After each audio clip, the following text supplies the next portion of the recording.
평생 열심히 일하며 돈을 모았다고 생각했지만 은퇴를 앞둔 지금 갑자기 찾아온 불안감 혹시 느껴보셨나요?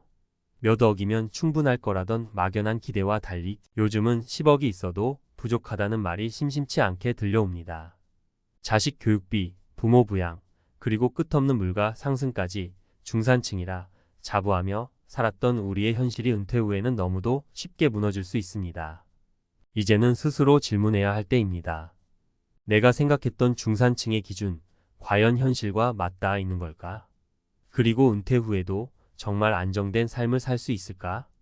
여기에 대한 답은 예상보다 냉혹할 수 있습니다. 오늘 은퇴를 준비하는 우리 세대가 직면해야 할 진실을 함께 살펴봅시다. 중산층, 상위 10%, 현실은 당신이 생각한 것보다 훨씬 더 냉혹하다. 은퇴를 앞둔 50대, 60대 분들이 가장 많이 하는 걱정 중 하나는 내가 가진 돈으로 노후를 잘 버틸 수 있을까? 라는 질문일 겁니다. 특히 평생 열심히 일하며 자산을 어느 정도 모았다면 우리는 스스로를 중산층이라 생각하며 안심하기 쉽죠? 하지만 요즘 뉴스나 주변 이야기를 들어보면 10억을 모았어도 불안하다는 말이 나오곤 합니다. 도대체 왜 이런 걸까요? 중산층의 기준이 우리 생각보다 훨씬 더 높아진 건 아닐까요? 첫 번째 사례 10억 자산, 현실은 월세 생활. 서울에 사는 김 씨 부부는 은퇴 전 10억 원의 자산을 모았습니다. 서울 외곽의 작은 아파트 한 채와 예금으로 5억 정도를 보유했으니 중산층이라고 스스로 믿고 있었습니다. 하지만 은퇴 후 자녀들이 독립하지 못하고 생활비를 의존하면서 매달 적자가 나기 시작했습니다. 결국 자산 대부분을 헐어쓰게 되었고 은퇴 5년 만에 아파트를 팔아 월세로 전환해야 했습니다. 김 씨는 말합니다. 10억이면 충분할 줄 알았어요. 그런데 예상치 못한 지출이 이렇게 많을 줄 몰랐죠. 자녀 결혼 비용, 병원비, 심지어 물가 상승까지 모두 저희를 압박했어요. 김 씨 부부의 이야기는 우리가 흔히 간과하는 현실을 보여줍니다. 중산층이라 생각했지만 은퇴 후 지속 가능한 수익이 없는 자산은 결국 허상에 불과하다는 것입니다. 두 번째 사례 상위 10%의 삶, 기대와 현실의 괴리. 경기도에 거주하는 박 씨는 대기업 임원으로 은퇴했습니다. 상위 10%에 해당하는 연봉과 퇴직금을 받았던 그는 은퇴 후에도 풍족한 삶을 누릴 거라 생각했습니다. 하지만 퇴직 후 소득은 줄었지만 생활 수준은 그대로였습니다. 매달 고급 자동차 유지비, 해외여행, 자녀 교육비 등으로 지출은 계속 늘어났죠. 한때는 상위 10%였던 제가 은퇴 후에는 중산층도 유지하기 힘들더군요. 계속 쓰기만 하고 들어오는 돈이 없으니 갈수록 자산이 줄어드는 게 보였습니다. 박 씨는 결국 생활 수준을 대폭 낮춰야 했지만 이미 소비 습관이 고착화된 상태라 적응하기 쉽지 않았습니다. 그의 사례는 상위 10%라고 해도 소득 없이 자산만으로는 안정적인 노후를 보장할 수 없다는 것을 보여줍니다. 세 번째 사례 은퇴 후 무너진 농촌 이민의 꿈. 이 씨 부부는 도시 생활을 접고 은퇴 후 농촌으로 내려갔습니다. 작은 전원주택을 마련하고 텃밭을 가꾸며 소박한 삶을 살 계획이었죠. 하지만 현실은 달랐습니다. 예상치 못한 집 수리 비용과 농기구 구입 그리고 고령화로 인한 병원비 증가가 이들을 압박했습니다. 특히 농촌 생활에 필요한 노동 강도를 감당하지 못하며 수입은커녕 지출만 늘어나는 상황에 봉착했습니다. 전원 생활이 로망이었는데 실제로는 자산이 부족한 상태에서 시작하니 오히려 더 힘들었어요. 은퇴 후엔 단순히 적게 쓰는 것만으론 부족하다는 걸 깨달았죠. 이 씨 부부의 사례는 은퇴 후의 삶이 단순한 이상만으로는 유지될 수 없다는 것을 여실히 보여줍니다. 중산층의 기준, 그리고 우리가 준비해야 할 것. 이제는 중산층의 기준을 다시 정의해야 할 때입니다.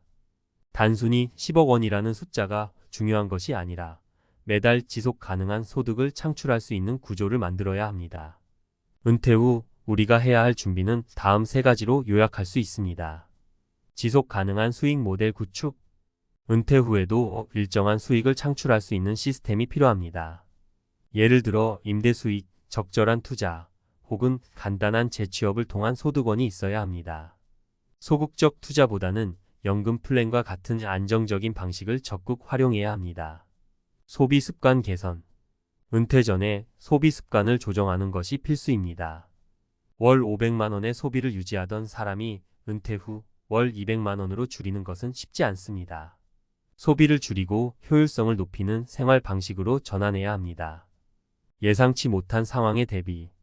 병원비, 가족의 지원 요청, 물가 상승 등 예기치 못한 지출은 언제든 찾아올 수 있습니다.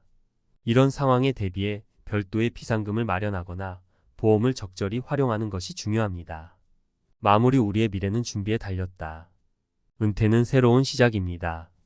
하지만 제대로 준비하지 않으면 불안과 고통의 시간이 될 수 있습니다. 김씨, 박씨, 이씨의 사례는 그 누구에게나 일어날 수 있는 현실입니다. 이제는 나는 괜찮겠지라는 막연한 기대를 버리고 구체적이고 현실적인 계획을 세워야 할 때입니다. 여러분의 은퇴, 지금 이 순간의 준비가 결정합니다. 10억이 아니라 그 이상이 필요한 이유, 오늘부터 바로 시작해보세요. 중산층의 기준, 은퇴 후 현실은 이렇게 준비해야 합니다. 많은 분들이 은퇴를 앞두고 중산층, 상위 10%라는 단어에 많은 기대를 겁니다. 내가 평생 모은 돈, 이 정도면 충분하겠지? 라는 생각으로 말이죠. 그런데 현실은 그렇지 않다는 것을 은퇴 후에야 깨닫는 분들이 너무 많습니다. 오늘은 전문가의 시선에서 왜 이런 일이 일어나는지, 그리고 우리가 어떻게 준비해야 하는지에 대해 깊이 이야기해 보겠습니다. 중산층의 함정 숫자만 믿는 착각. 먼저 우리가 흔히 말하는 중산층이란 무엇일까요? 보통 집 한 채와 은퇴 후 10억 정도의 자산이라고들 이야기합니다. 하지만 여기에는 두 가지 큰 착각이 숨어 있습니다. 첫째, 자산이 많아도 현금 흐름이 없으면 아무 소용이 없다는 점입니다.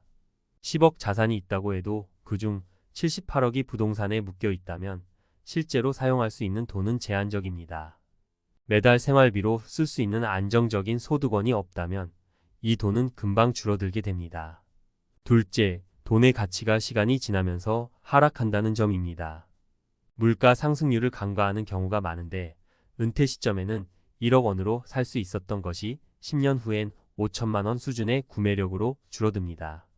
이것이 바로 숫자만 믿는 착각의 무서운 결과입니다. 사례 1. 은퇴 후 상위 10%에서 탈락한 임원. 대기업 임원 출신의 A씨는 상위 10%에 속한다고 믿었습니다. 퇴직금과 부동산, 주식 등 자산만 15억 원에 달했으니까요. 하지만 퇴직 후 매달 고정적으로 나가는 고급 자동차 리스비, 자녀 학자금, 그리고 가족과의 해외여행 비용은 A씨의 자산을 빠르게 갉아먹기 시작했습니다. 10년이 지나자 A씨의 자산은 5억 원도 채 남지 않았고 결국 더 작은 집으로 이사를 가야 했습니다. 그는 말합니다. 은퇴 후엔 매달 벌어들이는 수입이 없으니 돈은 마치 모래처럼 빠져나가더군요. 사례 2. 중산층이라 자부했던 퇴직 공무원의 혼란. B씨는 안정적인 공무원 생활을 끝내고 은퇴 후에도 연금이 있어 안심하고 있었습니다. 하지만 물가 상승과 예상치 못한 병원비, 그리고 자녀 결혼 비용은 그의 계획을 크게 흔들었습니다. 매달 연금만으로 생활하기엔 부족한 상황이 되어 그는 결국 소일거리를 찾아 나서야 했습니다. B씨는 이렇게 말했습니다. 연금만으로는 노후가 보장된다고 생각했어요. 그런데 현실은 달랐습니다. 노후에도 지속적인 경제활동이 필요한 이유를 절실히 깨달았죠. 사례 3. 자산은 많았지만 준비가 부족했던 은퇴자의 실패. C씨 부부는 농촌으로 내려가 전원생활을 계획했습니다. 자산은 충분했지만 그중 대부분이 비유동 자산으로 묶여 있었습니다. 수익을 창출하는 자산이 부족하다 보니 매달 적자를 메우기 위해 예금을 점점 깨야 했고 결국 5년 만에 은퇴 전보다 더 큰 재정적 어려움에 직면했습니다. 돈은 있었지만 수익을 창출할 수 있는 구조를 만들지 않은 게 가장 큰 실수였어요. 수익 없이 지출만 하는 삶은 결국 불안정할 수밖에 없더군요. C씨의 이야기는 은퇴 후에도 현금 흐름이 얼마나 중요한지 보여주는 대표적인 사례입니다. 전문가의 조언. 지속 가능한 노후를 위한 3가지 전략. 은퇴 후 안정적인 삶을 위해 반드시 기억해야 할 몇 가지 전략이 있습니다. 이것들은 단순히 돈을 모으는 것이 아니라 돈을 어떻게 유지하고 활용할지에 대한 계획입니다. 소득을 만들어 내는 자산을 준비하세요. 연금, 임대 수익 혹은 투자로부터 매달 일정한 소득이 나오는 구조를 만들어야 합니다. 단순히 저축해 놓는 것만으로는 부족합니다. 예를 들어 월 100만 원의 임대 수익이라도 꾸준히 들어온다면 노후의 경제적 부담이 훨씬 줄어듭니다. 소비 습관을 미리 조정하세요. 은퇴 전부터 소비를 줄이고 필요한 것만 지출하는 습관을 들이는 것이 중요합니다. 은퇴 후 갑작스럽게 생활 수준을 낮추는 것은 매우 어렵기 때문입니다. 미리 작게 살아보는 연습을 시작하세요. 비상금을 준비하세요. 예상치 못한 의료비나 가족의 긴급 상황에 대비할 수 있는 비상금은 필수입니다. 이는 은퇴 후 재정적 안정성을 유지하는 핵심 요소입니다. 은퇴 준비는 현실적인 태도에서 시작됩니다. 중산층의 기준, 상위 10%의 삶, 은퇴 후 안정된 생활. 이 모든 것은 막연한 기대가 아니라 철저한 준비와 계획에서 비롯됩니다. 우리가 김씨, 박씨, 이씨의 사례에서 배울 점은 하나입니다.